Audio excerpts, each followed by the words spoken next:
Life of Riley.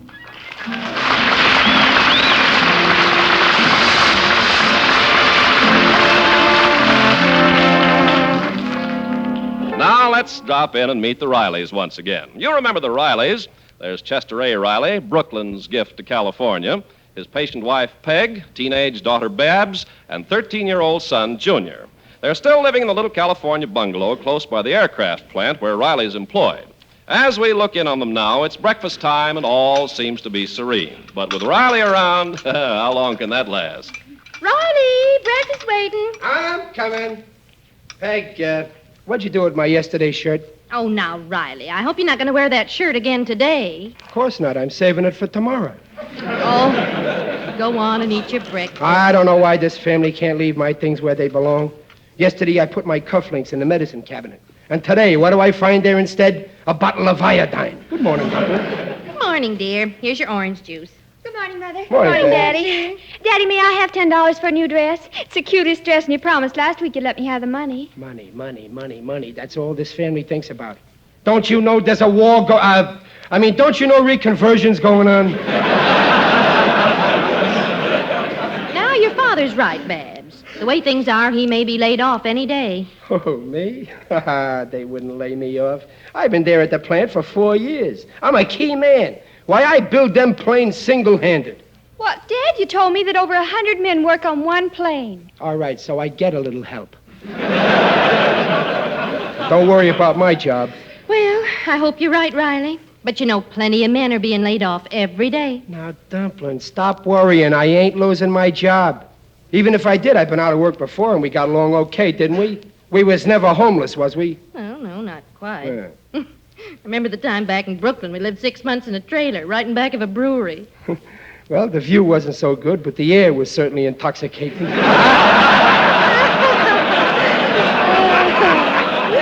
Well, you better hurry, Riley. You'll be late. Yes, you don't want to be fired. Gosh, Pop, are you getting fired? I thought you said they'd never get wise to you. They won't. Junior, I don't want to hear no more talk about me being fired. Well, my new job starts today, so you won't have to worry, Pop. You won't go hungry. Good for you, son. But I can take care of us without any help. Why, Mr. Stevenson wouldn't think of firing me. I'm set for life, if I live that long.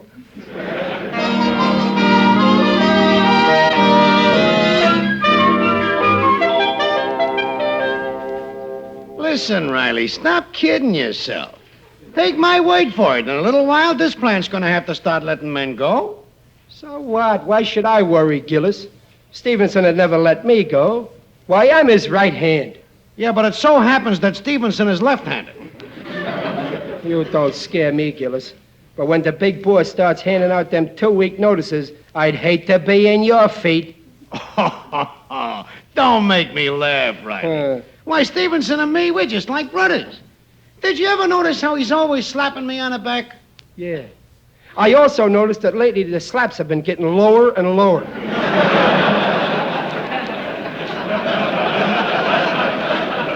Very humoresque. But just the same, lots of guys I know from other plants has got their 2 weeks' notice. Joe Johnson got his 2 weeks. Teddy Green got his 2 weeks. Trouble with you, Riley, you don't know the war's over. Who don't know the war's over? You know the bus stop in front of my house? Yeah? Well, this morning, a bus stopped at it. You don't have to tell me the war's over. Well, okay, so be practical. Stop reading the sport pages and start reading the want ads. Are you kidding, Gillis? Why, Stevenson is crazy about me. I'm in solid. I'm like a millstone around his neck. Stop bragging, Riley. You know who I just seen going into Stevenson's office? Oh. Ferrin, the personnel manager. And from the look on his face, I wouldn't be a bit surprised. Got that settled. Find out about those contracts right away, Perrin. Yes, Mr. Stevenson. Now, about the riveting department. How many men are working there? 42. Mm-hmm. Well, we can keep them going for quite a while. Oh, did you check the men's records? Oh, yes, sir. According to the record, I think Riley ought to be the first to go. Well, that doesn't surprise me. Let me see his chart. Here it is. Uh-huh. Well, I guess you're right. Okay, let Riley go first thing in the morning. Yes, sir. He hasn't been absent one day in 3 years. He's entitled to a 2 weeks vacation with pay. Yes, sir. 2 weeks vacation. I'll make a memo of it. Give Riley 2 weeks.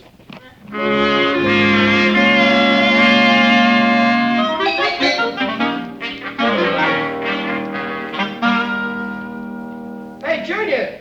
Oh, hello, Pop. What you doing down here? Well, I got off early today, and I figured I'd come past the newspaper office and see my son off on his first job. That was swell of you, Pop.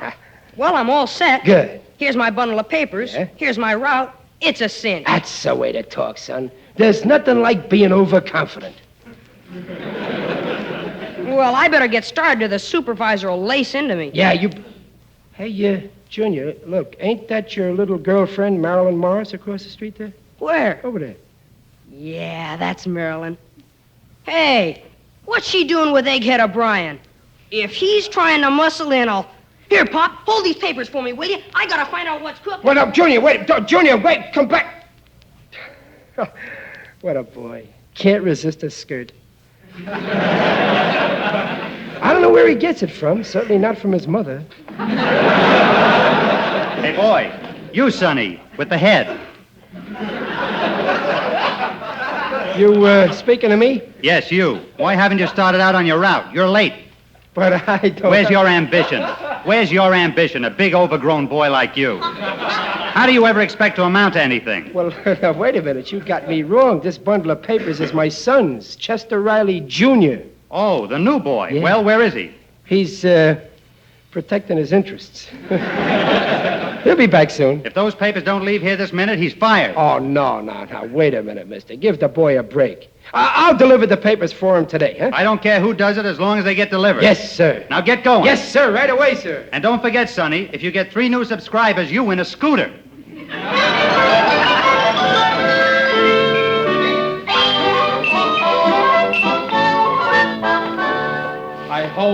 Hi-ho, it's off to work I go. Del Diego. I'll take a paper, boy. Why, it's Mr. Riley. Oh, hello, Miss Bindlestiff. I'm sorry the paper's a little late. Oh, you know what I always say, Mr. Riley. Better late than never. Won't you come in? No, thanks. I got all these papers to deliver. Goodbye, Miss Bindlestiff.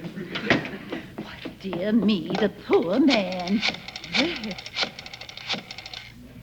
Hello, Flossie. This is Prunella. Did you hear what happened to that sweet Mr. Riley? Well, he's been fired. How do I know? Well, he's got a new job peddling newspapers.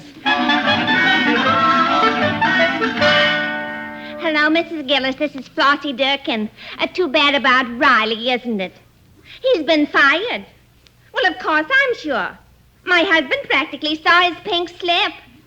And they say Mr. Riley threatened Mr. Stevenson physically. Hello? Is that you, Peg? Yes? Oh, you poor dear. This is Honeybee Gillis. I called as soon as I heard the bad news. Well, what is it? What's happened? Don't you know? Your husband's been fired. Oh, Riley fired? Oh, no, there must be some mistake. Why, he has seniority. Oh, my dear, that doesn't mean a thing. When you attack the boss with a monkey wrench. Riley hit Mr. Stevenson? Oh, it must have been a terrible fight. It took 13 men to throw him out of the back gate. Oh, I just can't believe it. My dear, it's the talk of the neighborhood. Oh, but you can count on me. I won't tell a soul. Goodbye now. Bye. Mother, who's that on the phone? Say, Mom, you look pale. Oh, listen, children, I have some bad news. Your father lost his job today. Oh, that's awful. But didn't you expect it, Mother? Yes, but not so soon. Well, gee, I saw Pop down at the newspaper office today. He said he knocked off early, but he didn't say anything about being fired. Oh, I guess he didn't feel like talking about it. I come. It's home from work I come. Oh, listen to the poor dear trying to put up a brave front. Now, remember, don't say a word until he brings up the subject himself. Oh, no. Okay, Mom. And be extra nice to him tonight. He must have had an awful day. Hello, Dumpling. Hiya, kids. Hey, what's the matter? Why is everybody staring at me? I know I'm gorgeous, but I ain't that gorgeous.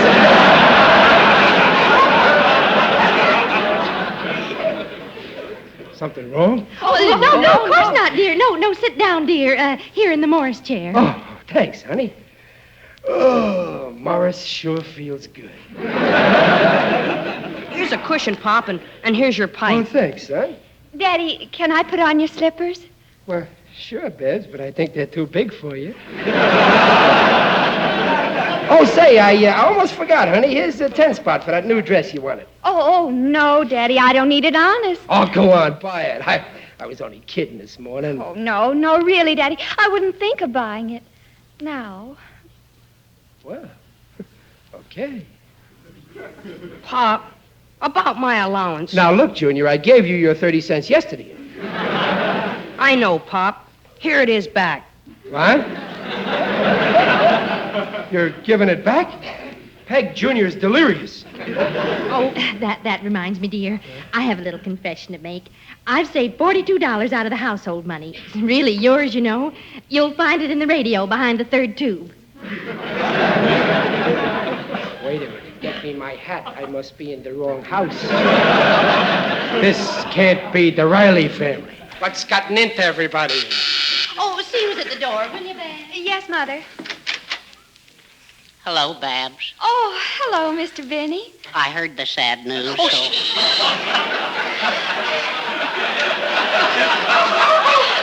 Daddy's inside, Mr. Benny. He hasn't mentioned it yet, so don't say anything until he does. Who is it, Babs? It's Mr. Benny from next door. Well, if it ain't my little pal. How are you, Waldo? Oh, my aching back.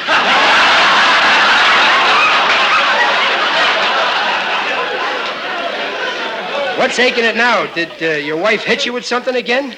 Not lately. She's got a Charlie horse in her pitching arm. No, it's this heavy basket. Here, Mr. Riley. It's for you and the family. For us? Well, what's in it? Food. Food? Are you kidding, Waldo? We got food. Well, just keep it. Someday you may run short. It'll come in handy. This is the kind of food that lasts. Well, thanks. Let's see what you got there. I like snacks. Holy smoke! K-rations! A basket full of K-rations! Where on earth did you get it, Waldo? Oh, a soldier friend of mine overseas sends me a food parcel every week. You will accept it, won't you? Oh, Waldo, you're a darling. Well, yes, I am. Oh, before I forget, Mr. Riley, this parcel is for you. It is. Well, what's in this? One of my suits. It's a new one, but I never wear it, and I want you to have it. Well, thanks, Waldo, but I'm too big for your suits. Well, just keep it anyway. In a few months, you'll probably thin down. Oh, Riley. Peg, what is the matter? Hey, anybody home? It's Gillis. What does he want? Hello, Riley. Shake, pal. I come as soon as I heard the news. Heard what news? When I heard, I says to myself, it couldn't have happened to a nicer guy. What happened? Okay, Riley, I understand. We won't talk about it. Just a minute. We will talk about it. Riley, we all know you was fired today. Admit it. Fired? Me? Oh, so that's why everybody is Babs with the dress and Junior and Waldo with the suit and... Riley, stop it. Riley. Oh, Mr. Gillis, what's the matter with him? It's a typical case. Unemployment fatigue.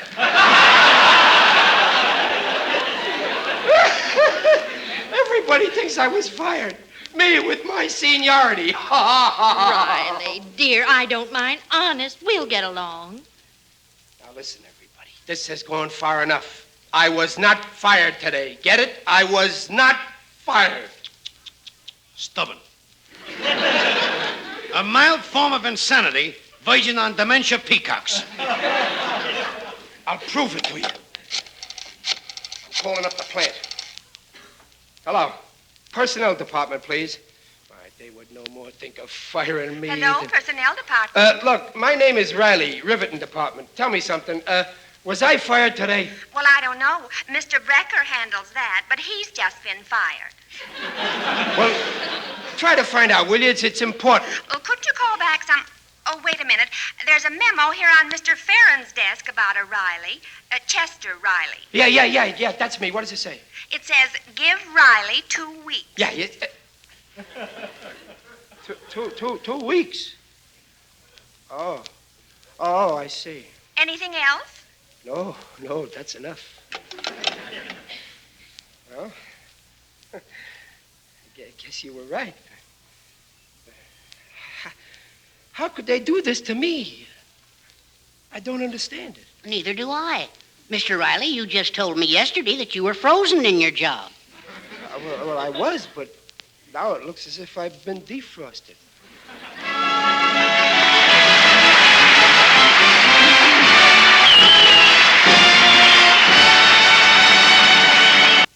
$95, $97, $98, $99, $100.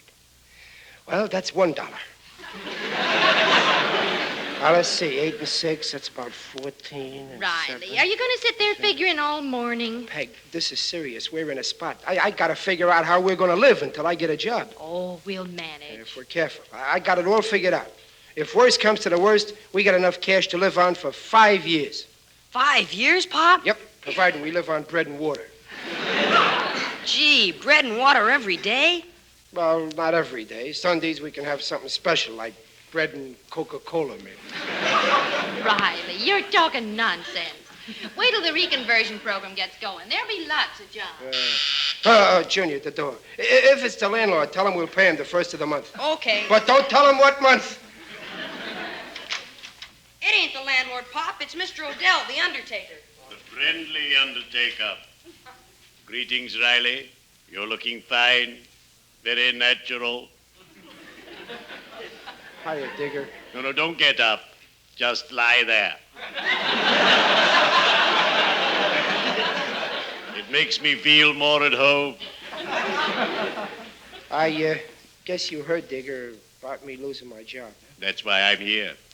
Riley, how would you like a fine job working for me? For you? No, thanks, Digger. But Riley, the undertaking field is a going business. You'd learn quickly, and in no time at all, you'd have lots of people under you. Yeah, I know. I would give you an executive position. I would make the deals, and you would carry them out. No, thanks, Digger. I don't know anything about your kind of work. You can learn if you're willing to dig in. I'll teach you the business from the ground down. Yeah, I know. And the day you come in with me, I'll put your name up for membership in the UEPGC. UEPGC? Yes, the Undertakers, Embalmers, and Pallbearers Glee Club.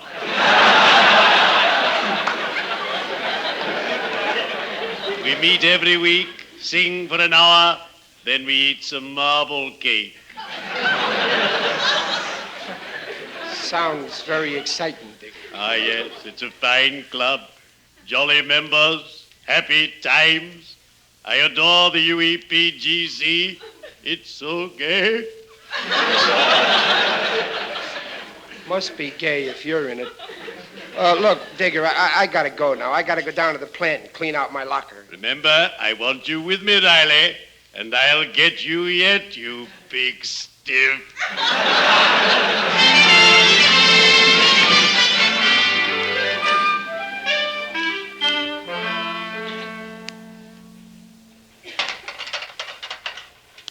Well, got my locker cleaned out. So long, Gillis. Cheer up, Riley. You'll get a job. A fellow with your brains. They need a lot of unskilled help. Never thought Stevenson would do this to me. I'll never forget this. If he was here right now, boy, would I give it to him. I'd break him into little pieces. Hey, Riley! Oh, there he is now. I'll show him he can't kick me around. Well, here you are, Riley. Hello, Mr. Stevenson, sir, please. Well, so you're leaving us today, eh, Riley? Yeah, thanks to you. Glad to see you go, Riley. I wish I could have let you go sooner.